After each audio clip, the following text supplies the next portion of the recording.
Piston लगा ऊपर,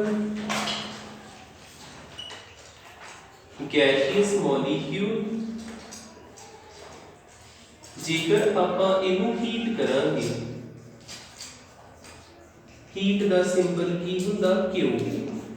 heat system नूं दित्ती जांदी, इत्थे की हुंदा पिया जे heat given to the system, heat given to the system. जदों हीट सिस्टम नूं दित्ती जावे इहदे नाल साइन हुंदा पॉजिटिव प्लस क्यू। ठीक है, अब क्यू जेड़ा वा ये पॉजिटिव जे प्लस क्यू सिस्टम नूं हीट दित्ती जांदी ते उस हीट ने की काम करने, एक ते इनू एक्सपैंड करा देना, पिस्टन इथों हट के ऊपर चल जाऊगा। ये तां मूव कीता, इत्थे की हुई एक्सपेंशन, कोई ना कोई वर्क डन होया ते work done during expansion positive हुंदा कि नेगेटिव हुंदा, नेगेटिव। इत्थे नेगेटिव वर्क होया। दूसरा काम की होया, इत्थे दूसरा काम होया वा कि आ मॉलिक्यूल जेड़े आ इन्हां दे विच कोई ना कोई एनर्जी आ गई, ये तेज तेज मूव करन लग पे। इन्हां च किनेटिक एनर्जी हो सकदी, पोटेंशियल एनर्जी हो सकदी, रोटेशनल एनर्जी हो सकदी। इन्हां च केड़ी चीज आ गई, इंटरनल एनर्जी। इंटरनल एनर्जी जां जे इन्हां कोल पहलों कोई एनर्जी उहदे च चेंज आ गया, वो वध की होगी। होया क्लियर ना। आ जेड़ा क्यू है इहने किन्नी चीजां कीतियां, दो, एक वर्क कराया ते एक इंटरनल एनर्जी च चेंज लियांदा। इंटरनल एनर्जी दा सिंबल हुंदा यू, यू सिंबल हुंदा। आपां इहनूं लिखीए हुण क्यू, क्यू ने की कीता, इस क्यू की वजह ना आ दो काम होए, एक इंटरनल एनर्जी च चेंज आया। इत्थे भी तुसीं डेल्टा ला सकदे, चेंज इन हीट एनर्जी किहदे बराबर आ, इंटरनल एनर्जी च चेंज आया। ते होर की होया, इत्थे माइनस वर्क होया, इत्थे माइनस डबल लिख सकते। वर्क उधर जाके की होगा, पॉजिटिव जे लिखना होवे, नहीं ते इदां आ सकदा ए जे साडा फर्स्ट लॉ ऑफ थर्मोडायनेमिक। तुसीं इहनूं इदां भी बना सकदे, delta Q is equal to delta U plus W, इत्थे माइनस ला सकदे। बस इन्ना जरूर मेंशन करना, ये वर्क ड्यू टू एक्सपेंशन हुंदा। हुण आपां की करदे आ, इथों जेकर आपां डेल्टा डबल यू दी वैल्यू, इहदी वैल्यू कढनी होवे, इत्थे भी डेल्टा ला सकदे। इहदी वैल्यू कढनी होवे डेल्टा यू दी, ये किहदे इक्वल आऊगा, डेल्टा क्यू। नेगेटिव इधर आण के की हो जू, पॉजिटिव। हुण ये ना सोचियो वर्क ड्यू टू कंप्रेशन या पहलों माइनस ही आया, बस इनू मैं इत्थे रहन मैं इधर लेके आ। ये जी साडा expression first law of thermodynamics दा। इनू आपां लिखिए, इहदी स्टेटमेंट तनु आ सकदा वा question, state first law of thermodynamic. Statement की हुई, heat given to the system, heat given to the system is equal to change in internal energy, change in internal energy plus heat given to the system is equal to sum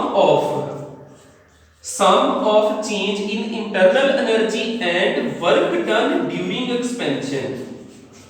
simple जा work done लिख लो, sign तो clear हो जाना, expansion है कि compression है। करो complete, first class साडा होया है।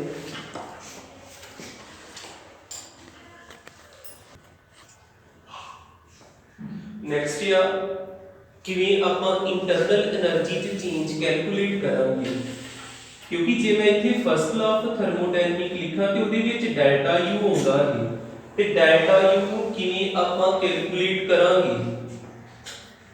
चेंज इन इंटरनल एनर्जी का मतलब डेल्टा यू, ते जे बुक के ऊपर डेल्टा ई लिखिया सेम ही मीनिंग है। कईयां बुक्स विच डेल्टा ई सिंबल है, कईयां च यू सिंबल है। ठीक है, इको चीज ही हुंदा इंटरनल एनर्जी च चेंज। किदां कैलकुलेट कर सकदे, फर्स्ट मैथड ते हैगा वा by first law of thermodynamic, by using first law of thermodynamic ਆਪਾਂ ਕੈਲਕੂਲੇਟ ਕਰ ਸਕਦੇ by using first law of thermodynamic first law of thermodynamic ਕੀ ਹੁਣੇ ਆਪਾਂ ਲਿਖਿਆ ਸੀ ਵੀ ਜਿਹੜਾ ਆਪਾਂ ਹੀਟ ਦਿੰਨੇ ਆ ਸਿਸਟਮ ਨੂੰ ਜਿਹੜਾ ਸੇਕ ਦਿੱਤਾ ਜਾਂਦਾ ਉਹ ਦੋ ਕੰਮ ਕਰਾਉਂਦਾ ਇੱਕ ਇੰਟਰਨਲ એનર્ਜੀ ਚ ਚੇਂਜ ਲੈ ਕੇ ਆਉਂਦਾ ਤੇ ਇੱਕ ਕੀ ਕਰਾਉਂਦਾ ਵਾ ਵਰਕ ਡਨ ਡਿਊਰਿੰਗ ਐਕਸਪੈਂਸ਼ਨ ਵਾਲਾ ਇਹੋ ਕੰਮ ਕਰਾਉਣੇ ਤੇ ਆ 네ਗੇਟਿਵ ਇੱਧਰ ਆਣ ਕੇ ਪੋਜ਼ਿਟਿਵ ਹੋ ਜਾਊਗਾ delta Q plus delta W ਤੇ ਡੈਲਟਾ U ਲੱਭ ਜਾਊਗਾ एक ते ਇਹਦੇ ਥਰੂ ਆਪਾਂ ਇਹਨੂੰ ਲੱਭ ਸਕਦੇ ਦੂਸਰਾ ਮੈਥਡ ਦੇਖਿਓ ਦੂਸਰਾ ਮੈਥਡ ਕੀ ਹੈਗਾ ਸਾਨੂੰ ਇੱਕ ਹੀਟ ਦਾ ਫਾਰਮੂਲਾ ਪਤਾ ਵਾ Q ਕਿਹਦੇ ਬਰਾਬਰ ਹੁੰਦਾ mc ਡੈਲਟਾ T ਇਹ ਆਪਾਂ ਪੜ੍ਹ ਕੇ ਆਏ ਆ Q ਕਿਹਦੇ ਬਰਾਬਰ ਹੁੰਦਾ mc ਡੈਲਟਾ T ਆ c ਛੋਟਾ ਹੁੰਦਾ ਜੇ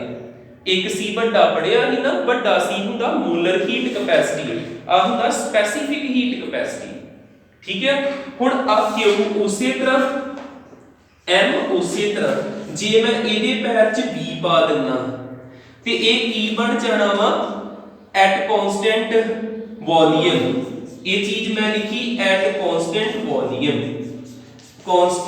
ਵੋਲੀਅਮ ਇਹਨੂੰ 1 ਮਾਰਕ ਕਰ ਦੇਣਾ ਜਿਹੜੀ ਇਕੁਏਸ਼ਨ ਬਣੀ ਇਹਨੂੰ ਦੁਬਾਰਾ ਲਿਖਦਾ ਜੋ ਵੀ ਹੈਗਾ ਆ ਚੀਜ਼ ਲਿਖ ਦੇਣਾ ਡੈਲਟਾ Q ਇੱਥੇ ਵੀ ਡੈਲਟਾ ਪਾ ਲੈਨੇ delta Q is equal to delta U minus delta W ਜਦੋਂ ਕਾਂਸਟੈਂਟ ਵੋਲੀਅਮ ਹੁੰਦਾ ਵਰਕ ਕਿਹਦੇ ਇਕੁਅਲ ਹੁੰਦਾ ਜਦੋਂ ਵੋਲੀਅਮ ਬਦਲਦਾ ਹੀ ਨਹੀਂ ਆਪਾਂ ਨੂਮੈਰੀਕਲ ਕੀਤੇ ਵਰਕ ਕਿਹਦੇ ਇਕੁਅਲ ਹੁੰਦਾ 0 ਦੇ ਜਦੋਂ ਵੋਲੀਅਮ ਨਹੀਂ ਬਦਲਦਾ ਤੁਸੀਂ ਇਦਾਂ ਦੇ ਨੂਮੈਰੀਕਲ ਨਹੀਂ ਕੀਤੇ ਪੀਵੀ ਵਾਲੇ ਜਦੋਂ ਵੋਲੀਅਮ ਸੇਮ ਰਹਿੰਦਾ ਸੀ ਤੇ ਵਰਕ 0 वर्क 0 आ चीज होगी 0 क्यों क्योंकि ਆਪਾਂ ਇੱਥੇ ਕੀ ਲਿਖਿਆ कांस्टेंट वॉल्यूम ਕੀ ਆ ਗਿਆ डेल्टा Q ਕਿਹਦੇ ਇਕੁਅਲ ਆ ਗਿਆ डेल्टा U ਦੇ ਆ डेल्टा Q ਦੀ ਜਗ੍ਹਾ ਤੇ ਕੀ ਭਰ ਸਕਦੇ ਹੁਣ ਆਪਾਂ डेल्टा U from 1 ਇਹਦੀ ਜਗ੍ਹਾ ਤੇ delta U ਲਿਖਤਾ mcv delta T ਇਹਨੂੰ ਮੈਂ ਬੜੇ ਨੂਮੈਰੀਕਲ ਵਿੱਚ ਵਰਤਣਾ ਜਿਹਾ ਯਾਦ ਰੱਖਿਓ डेल्टा U ਤੇ cp ਨਹੀਂ ਲਿਖਣਾ cv ਲਿਖਣਾ at constant volume internal energy the formula ਹੁੰਦਾ ਜੇ ਤੁਸੀਂ cp ਲਿਖਣਾ ਚਾਹੁੰਦੇ ਫਿਰ ਕਿੱਦਾਂ ਲਿਖੋਗੇ ਹੋਰ ਫਾਰਮੂਲਾ ਬਣਾ ਲਈਏ ਨੋਟ ਦੇ ਅੰਦਰ ਮੇਅਰ ਰਿਲੇਸ਼ਨ ਯਾਦ ਹੈ cv minus cp is equal to r ਹੁੰਦਾ ਇਹਦੇ ਚੋਂ cv ਦੀ ਵੈਲਿਊ ਕੱਢ ਲਈਏ r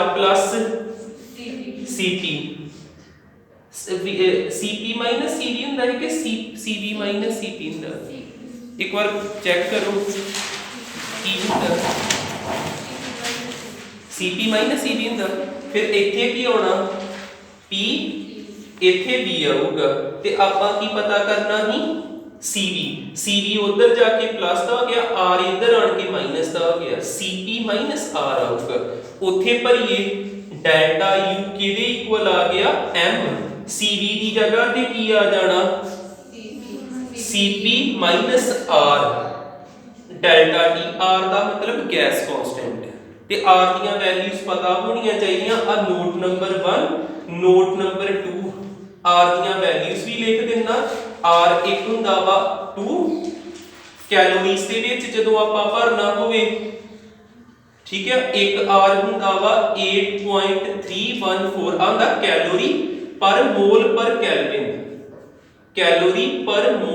ਪਰ ਕੈਲਵਿਨ ਇਹਦੇ ਹੇਠਾਂ ਲਿਖਣਾ ਇਹਨੂੰ ਤੇ ਆ ਹੁੰਦਾ ਵਾ ਜਾਊਲ ਪਰ ਮੋਲ ਪਰ ਕੈਲਵਿਨ ਤੇ ਇੱਕ ਹੁੰਦਾ ਹੀ 0.0821 atm ਲੀਟਰ ਪਰ ਮੋਲ ਪਰ ਕੈਲਵਿਨ ठीक है जिन्ना का इथों लिख देखदा है नोट कर लियो करो एक कंप्लीट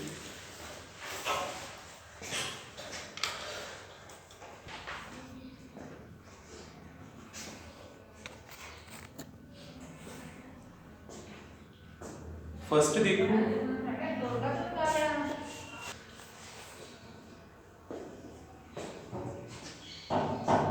ध्यान ना समझियो न्यूमेरिकल्स नु क्योंकि इतने साइन की बड़ी इंपॉर्टेंस है प्लस या माइनस की ਇੱਥੇ ਕੀ ਕਿਹਾ heat given to a system. ਜਦੋਂ ਸਿਸਟਮ ਨੂੰ ਹੀਟ ਦਈ ਦੀ ਪਲੱਸ ਸਾਈਨ ਲਾਈਦਾ, ਜਦੋਂ ਸਿਸਟਮ ਹੀਟ ਦਿੰਦਾ ਜੇ ਇੱਥੇ ਲਿਖਿਆ ਹੁੰਦਾ ਨਾ ਬਾਈ ਸਿਸਟਮ ਦੇ ਦੁਆਰਾ ਹੀਟ ਦਿੱਤੀ ਜਾਂਦੀ ਉਦੋਂ ਮਾਈਨਸ ਲਾਈਦਾ। ਇਹ ਗੱਲ ਕਲੀਅਰ। ਫਿਰ ਹੀਟ ਦਾ ਸਿੰਬਲ ਕੀ ਹੈਗਾ ਕਿਉ। ਕਿਉ ਦੇ ਨਾਲ ਕਿਹੜਾ ਸਾਈਨ ਲਾਉਣਾ ਮਾਈਨਸ ਦਾ, ਕਿਉਂਕਿ ਸਿਸਟਮ ਨੂੰ ਹੀਟ ਦਿੱਤੀ ਗਈ। ਕਿੰਨੀ ਸਿਸਟਮ ਨੂੰ ਹੀਟ ਦਿੱਤੀ ਗਈ 500 ਕੈਲੋਰੀ। ਠੀਕ ਹੈ।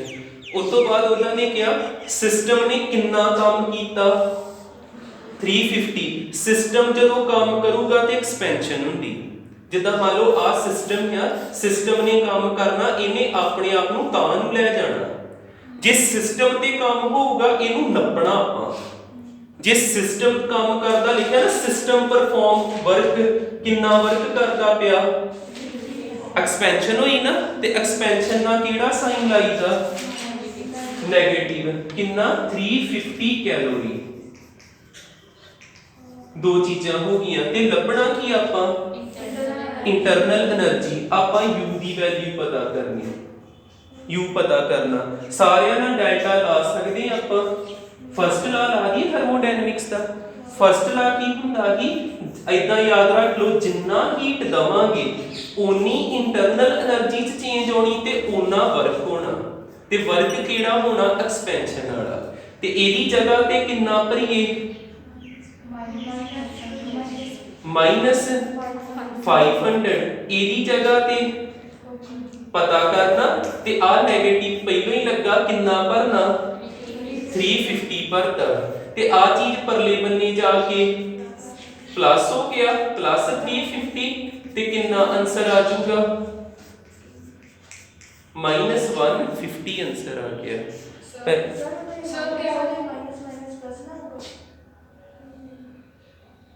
नहीं ਇਹ ਆਪਾਂ ਐਕਸਪੈਂਸ਼ਨ ਦਾ ਕਰਕੇ ਲਾਇਆ। ਜੇ ਜਦ ਤੁਸੀਂ ਇੱਥੇ ਪਹਿਲਾਂ ਪਲੱਸ ਲਾ ਲਓ ਉਹਦੀ ਵਜ੍ਹਾ ਨਾਲ ਮਾਈਨਸ ਬਣ ਜਾਣਾ। ਠੀਕ ਹੈ। ਇੱਥੇ ਵੀ ਮੈਂ ਐਕਸਪੈਂਸ਼ਨ ਦਾ ਕਰਕੇ ਮਾਈਨਸ ਲਾਇਆ। ਜੇ ਮੈਂ ਇਹਨੂੰ ਇਦਾਂ ਧਾਰ ਦਿੰਦਾ 350 ਫਿਰ ਮੈਂ ਫਾਰਮੂਲੇ 'ਚ ਪਹਿਲਾਂ ਮਾਈਨਸ ਲਾ ਚੁੱਕੇ ਹਾਂ। ਜੇ ਭੁਲੇਖਾ ਪੈਂਦਾ ਵਰਕ ਨੂੰ ਉਦਾਂ ਹੀ ਧਾਰ ਦਿਆ ਕਰੋ। ਤੇ ਫਾਰਮੂਲੇ 'ਚ ਆਪਾਂ ਐਕਸਪੈਂਸ਼ਨ ਦਾ ਕਰਕੇ ਮਾਈਨਸ ਲਾਇਆ। ਠੀਕ ਹੈ ਨਾ। ਤੇ ਇੱਥੇ 350 ਆ ਗਿਆ ਤੇ 350 ਉਧਰ ਜਾ ਕੇ ਹੋ ਜਾਣਾ ਪਲੱਸ ਦਾ। ਸੌਰੀ ਇੱਕ ਮੈਂ ਗਲਤੀ ਕਰਦਾ ਪਿਆ। Heat given to the system ਕੀ ਹੁੰਦਾ ਹੁਣੇ ਤੁਹਾਨੂੰ ਦੱਸਿਆ ਪੋਜ਼ਿਟਿਵ ਹੁੰਦਾ। ਇੱਥੇ ਕੀ ਹੋਣਾ ਫਿਰ ਪਲੱਸ, ਇੱਥੇ ਕੀ ਹੋਣਾ ਪਲੱਸ। ਫਿਰ ਤੁਸੀਂ ਇੱਥੇ ਕਰੈਕਟ ਬੋਲਦੇ ਪਏ, ਇੱਥੇ ਮਾਈਨਸ ਤੇ ਮਾਈਨਸ ਮਾਈਨਸ ਕੀ ਹੋ ਜਾਣਾ ਪਲੱਸ। ਫਿਰ ਇਦਾਂ ਹੀ ਹੋਣਾ ਜਿੱਦਾਂ ਤੁਸੀਂ ਕਹਿੰਦੇ ਪਏ ਮਾਈਨਸ ਮਾਈਨਸ ਮਾਈਨਸ ਪਲੱਸ ਤੇ ਪਲੱਸ ਉੱਧਰ ਜਾ ਕੇ ਮਾਈਨਸ ਤੇ ਕਿੰਨਾ ਆਨਸਰ ਆਉਂਦਾ ਸੀ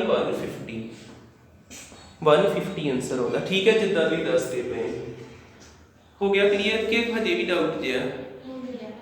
ਠੀਕ ਹੈ। ਅੱਗੇ ਦੇਖਿਓ ਆ ਤਿੰਨੇ ਸਮਝੋ ਧਿਆਨ ਨਾਲ। ਪਹਿਲੇ 'ਚ ਕੀ ਲੱਭਣਾ ਕਿਉ ਦਾ ਕੀ ਫਾਰਮੂਲਾ ਹੁੰਦਾ ਫਸਟ ਪਾਰਟ ਪਾ ਲਈਏ। ਕਿਉ ਹੁੰਦਾ mc ਡੈਲਟਾ t। ਕਿਹੜੀ ਚੀਜ਼ ਕਹੀ ਇੱਥੇ ਕਾਂਸਟੈਂਟ ਪ੍ਰੈਸ਼ਰ। ਇੱਥੇ ਆਪਾਂ p ਪਾ ਦਾਂਗੇ ਇਹਦੇ ਬੈਕ 'ਚ। ਹੁਣ ਆਪਾਂ ਵੇਖੀਏ ਕਿਹੜੀ ਕਿਹੜੀ ਚੀਜ਼ ਗਿਵਨ ਆ। ਜੇ ਇੱਥੇ ਧਿਆਨ ਮਾਰੀਏ ਇੱਥੇ m ਨਹੀਂ ਹੈਗਾ ਬਟ ਕੀ ਹੈਗਾ ਮੋਲ। ਆਪਾਂ ਇਹ ਫਾਰਮੂਲਾ ਬਦਲ ਦਈਏ c ਵੱਡੇ ਵਾਲਾ ਪਾ ਦਈਏ ਵੱਡੇ ਵਾਲਾ ਤੇ ਇੱਥੇ ਕੀ ਆ ਜਾਊਗਾ n ਆ ਜਾਊਗਾ ਮੋਲਰ ਹੀਟ ਕੈਪੈਸਿਟੀ। ਹੋ ਗਿਆ ਕਲੀਅਰ। ਇੱਥੇ ਵੈਲਿਊ ਪੁੱਟ ਕਰੀਏ ਨੰਬਰ ਆਫ ਮੋਲ ਕਿੰਨੇ ਦਿੱਤੇ 0.5। ਤੇ ਤੁਹਾਨੂੰ ਮੈਂ ਇੱਕ ਚੀਜ਼ ਸਮਝਾਈ ਸੀ ਡਿਗਰੀ ਆਫ ਫਰੀडम ਯਾਦ ਆ ਛੋਟਾ f ਟੇਬਲ ਵੀ ਆਪਾਂ ਬਣਾਇਆ ਸੀ। ਤੇ cp ਦਾ ਫਾਰਮੂਲਾ ਵੇਖ ਕੇ ਦੱਸੋ cp the in terms of r ਤੇ f। cp the in terms of r ਤੇ f ਕਿੰਨਾ ਹੁੰਦਾ ਬ੍ਰੈਕਟ ਦੇ ਵਿੱਚ ਲਿਖਿਆ ਹੋਣਾ 1 ਪਲੱਸ ਕਰਕੇ ਕੁਝ cp r bracket 1 plus f/2 ਤੇ ਨਾਲ r ਹੁੰਦਾ ਨਾ ਨਾਲ। ਠੀਕ ਹੈ। ਤੇ ਡੈਲਟਾ t ਮੈਂ ਸਿਰਫ cp ਨੂੰ ਇਹ 'ਚ ਬਦਲਿਆ ਜੀ। ਡੈਲਟਾ t ਕਿੰਨਾ ਟੈਂਪਰੇਚਰ ਵਿੱਚ ਵੇਖੋ ਕਿੰਨਾ ਚੇਂਜ ਆਉਂਦਾ ਪਿਆ 25 ਤੋਂ 125 ਹੋ ਗਿਆ। ਕਿੰਨਾ ਫਰਕ ਆਇਆ 100 ਦਾ। ਜਦੋਂ ਚੇਂਜ ਵੇਖਣੀ ਨਾ ਇਹਨੂੰ ਕੈਲਵਿਨ ਚ ਨਹੀਂ ਬਦਲਣ ਦੀ ਲੋੜ, ਸੈਲਸੀਅਸ ਹੀ ਰਹਿਣ ਦੇਣਾ, ਕਿਉਂਕਿ ਕੈਲਵਿਨ ਚ ਵੀ ਉਨਾ ਚੇਂਜ ਹੁੰਦਾ, ਸੈਲਸੀਅਸ ਚ ਵੀ ਉਨਾ। 25 ਤੋਂ 125 ਹੋਇਆ, 100 ਦਾ ਫਰਕ ਆਇਆ। ਇੱਥੇ 100 ਭਰਤਾ, ਸੋਲਵ ਕਰੀਏ 0.5 ਉਸੇ ਤਰ੍ਹਾਂ 1 ਪਲੱਸ F ਤਿੰਨ ਤਰ੍ਹਾਂ ਦੀਆਂ ਗੈਸਿਸ ਲਈ ਹੀ, ਮੋਨੋਲੀ ਵੱਖਰਾ ਹੁੰਦਾ, ਡਾਈਲੀ ਵੱਖਰਾ ਹੁੰਦਾ ਤੇ ਪੋਲੀ ਲਈ ਵੱਖਰਾ ਹੁੰਦਾ। F ਇਹ ਕਿਹੜੀ ਗੈਸ ਆ? ਡਾਈ ਐਟੋਮਿਕ, ਤੇ ਡਾਈ ਐਟੋਮਿਕ ਲਈ F ਦੀ ਵੈਲਿਊ ਕਿੰਨੀ ਲਿਖੀ? 5। ਇੱਥੇ ਭਰਿਆ 5, ਹੇਠਾਂ ਭਰਿਆ 2 ਤੇ R ਦੀਆਂ ਤਿੰਨ ਵੈਲਿਊਜ਼ ਹੁਣੇ ਦੱਸੀਆਂ ਤੁਹਾਨੂੰ। ਕੁਐਸਚਨ 'ਚ ਕਿਤੇ ਕੈਲੋਰੀਜ਼ ਵਗੈਰਾ ਲਿਖਿਆ ਨਹੀਂ ਲਿਖਿਆ, ਆਪਾਂ ਕੈਲੋਰੀਜ਼ 'ਚ ਭਰ ਸਕਦੇ। ਜੇ ਕੁਝ ਨਹੀਂ ਨਾ ਲਿਖਿਆ, ਕੈਲੋਰੀ ਜਾਊਲ ਕੁਝ ਵੀ ਨਹੀਂ ਹੈਗਾ, ਫਿਰ ਤੁਹਾਡੀ ਵਿਸ਼ਕ ਵੀ ਜਿਹ 'ਚ ਮਰਜ਼ੀ ਕੱਢੋ ਆਨਸਰ। ਫਿਰ ਆਪਾਂ ਇੱਥੇ 2 ਭਰੀਏ, ਸੌਖਾ ਸਗੋਂ, ਇਨਟੂ 100 ਉਸੇ ਤਰ੍ਹਾਂ ਸੋਲਵ ਕਰੀਏ ਇਹਨੂੰ। 5 ਦੇ ਹੇਠਾਂ ਕਿੰਨਾ ਆਊਗਾ? 10 ਪੁਆਇੰਟ ਹਟੂਗਾ, 2 ਐਲਸੀਐਮ ਆ ਗਿਆ, 2 + 5 2 ਉਸੇ ਤਰ੍ਹਾਂ, 100 ਉਸੇ ਤਰ੍ਹਾਂ, 2 ਨਾਲ 2 ਕੈਂਸਲ, 0 ਨਾਲ 0 ਕੈਂਸਲ, ਕੀ ਬਚਿਆ ਇੱਥੇ? 7 5 ਜਾਂ ਤੇ ਨਾਲ ਇੱਕ 0 ਲਾ ਦਈਏ, 350 ਕੈਲੋਰੀ, ਕਿਉਂਕਿ ਆਪਾਂ R ਕੱਚ ਭਰਿਆ ਹੀ ਕੈਲੋਰੀ ਦੇ ਵਿੱਚ। ਹੋ ਗਿਆ ਪੂਰਾ ਕਲੀਅਰ? ਠੀਕ ਹੈ, ਪਹਿਲਾ ਆਨਸਰ ਆਇਆ ਸਾਡਾ 350 ਕੈਲੋਰੀ। ਤੇ ਇੱਥੇ ਸਾਈਨ ਕਿਹੜਾ ਆਇਆ? ਆਨਸਰ 'ਚ ਸਾਈਨ ਕਿਹੜਾ ਆਇਆ? ਪੋਜ਼ਿਟਿਵ। ਪੋਜ਼ਿਟਿਵ ਦਾ ਮਤਲਬ ਹੀਟ ਦਿੱਤੀ ਕਿ ਉਹਦੇ ਕੋਲੋਂ ਲਈ ਆਪਾਂ, ਹੀਟ ਦਿੱਤੀ, heat given to the system. ਜੇ ਨੈਗੇਟਿਵ ਆਨਸਰ ਆਉਂਦਾ, heat given by the system. ਥੋੜਾ ਥੋੜਾ ਤੁਹਾਨੂੰ ਆਪੇ ਕਲੀਅਰ ਹੋਈ ਜਾਣਾ ਜਿੱਦਾਂ ਕੁਐਸਚਨ ਕਰੀ ਗਏ। ਤਾਂ ਇਹ ਨੂਮੈਰੀਕਲ ਆਪਾਂ ਨੂੰ ਕਰਨੇ ਬਹੁਤ ਜ਼ਰੂਰੀ ਆ। ਜੇ ਆਪਾਂ ਕੱਲਾ ਫਾਰਮੂਲਾ ਲੈ ਕੇ ਰਹਿਣ ਦਿੰਦੇ ਫਿਰ ਇਹਦੀ ਪ੍ਰੈਕਟਿਸ ਹੀ ਨਹੀਂ ਹੋਣੀ। ਹੁਣ ਕਿੰਨੀ ਵਾਰ ਆਪਾਂ ਉਹ ਚੀਜ਼ ਪੜ੍ਹੀ ਜਾਣ ਡਏ। ਪੋਜ਼ਿਟਿਵ ਦਾ ਮਤਲਬ given to the system, negative ਦਾ ਮਤਲਬ ਬਾਏ ਦਾ ਸਿਸਟਮ, ਤੇ ਆਪੇ ਕਲੀਅਰ ਹੋ ਜਾਣਾ। ਕੀ ਲੱਭਣਾ ਹੁਣ? Delta you. ਡੈਲਟਾ ਯੂ ਦੇ ਮੈਂ ਹੁਣੇ ਫਾਰਮੂਲੇ ਲਿਖਾਏ ਕਿ ਡੈਲਟਾ ਯੂ ਦਾ ਸੀਪੀ ਦੇ ਟਰਮਸ ਵਿੱਚ ਫਾਰਮੂਲਾ ਕੀ ਆ। ਇੱਥੇ m ਵੀ ਆ ਸਕਦਾ, n ਵੀ ਆ ਸਕਦਾ, ਉਹਨੂੰ ਬਦਲ ਦਈਏ ਆਪਾਂ, ਕੀ ਆਊਗਾ? n cs, ਉਹਨੂੰ ਬਦਲਿਆ ਹੀ ਆਪਾਂ, ਇਹ ਆ ਜਾਣਾ ਹੀ cv ਮਾਈਨਸ, ਨਹੀਂ ਆਪਾਂ cp ਰਹਿਣ ਦਿੰਨੇ ਕਿਉਂਕਿ cp ਦੀ ਵੈਲਿਊ ਪਤਾ ਕਿੰਨੀ ਆ, ਅਸੀਂ cp ਤੋਂ ਕੱਢ ਲਾਂਗੇ n cp ਮਾਈਨਸ r। ਤਾਂ ਜੇ ਮੈਂ cv ਲਿਖਾਂ ਕੋਈ ਨਹੀਂ, n cv ਤੇ ਅੱਗੇ ਕੀ ਹੁੰਦਾ? Delta T. ਫਾਰਮੂਲਾ ਤੇ ਇਹੋ ਹੀ ਹੁੰਦਾ ਨਾ, ਲਿਖਿਆ ਆਪਾਂ n ਦੀ ਜਗ੍ਹਾ ਤੇ ਕਿੰਨਾ ਭਰੀਏ? 0.5। cv ਨੂੰ ਬਦਲੋ f ਦੀ ਟਰਮਸ ਵਿੱਚ, ਜਿੱਦਾਂ ਤੁਸੀਂ cp ਨੂੰ ਬਦਲਿਆ ਹੁਣ cv ਨੂੰ ਬਦਲੋ, ਕਿੰਨਾ ਹੁੰਦਾ? f ਬਾਈ ਕਿੰਨਾ ਹੁੰਦਾ? f/2। ਇੱਥੇ cv ਦੀ ਜਗ੍ਹਾ ਤੇ ਲਿਖਿਆ f/2। ਟੈਂਪਰੇਚਰ 'ਚ ਕਿੰਨਾ ਚੇਂਜ ਆਉਂਦਾ ਪਿਆ? 100 r ਵੀ ਆਊਗਾ, ਇੱਥੇ r ਵੀ ਲਿਖ ਦਿੰਦੇ ਮਲਟੀਪਲਾਈ ਬਾਈ r। 0.5 ਉਸੇ ਤਰ੍ਹਾਂ f ਦੀ ਜਗ੍ਹਾ ਤੇ ਕਿਹੜੀ ਗੈਸ ਆਏ? ਡਾਈ ਐਟੋਮਿਕ। f ਕਿੰਨਾ ਹੁੰਦਾ? 5/2। r ਕਿੰਨਾ ਹੁੰਦਾ? 2 ਇਨਟੂ ਕੀ ਆ ਜਾਊਗਾ? 2 ਨਾਲ 2 ਕੈਂਸਲ, 0 ਤੇ ਪੁਆਇੰਟ ਕੈਂਸਲ ਹੋ ਗਿਆ, ਆ ਪੁਆਇੰਟ ਦਾ ਇੱਥੇ 10 ਆਉਣਾ ਹੀ, 0 ਤੇ 10 ਕੈਂਸਲ, 5 10 ਚਾ ਕਿੰਨਾ ਆ ਗਿਆ? 50। ਸੈਕਿੰਡ ਆਨਸਰ ਆਇਆ 50 ਨਹੀਂ ਹੋਣਾ ਚਾਹੀਦਾ, 250 ਹੋਣਾ ਚਾਹੀਦਾ। 5 5 ਚਾ 25, 250 ਆ ਜਾਣਾ, 250 ਕੈਲੋਰੀ। ਸਾਰੇ ਆਨਸਰ ਕੈਲੋਰੀ ਵਿੱਚ ਆਉਣੇ। ਕਲੀਅਰ? ਲਾਸਟ ਕੀ ਰਹਿ ਗਿਆ?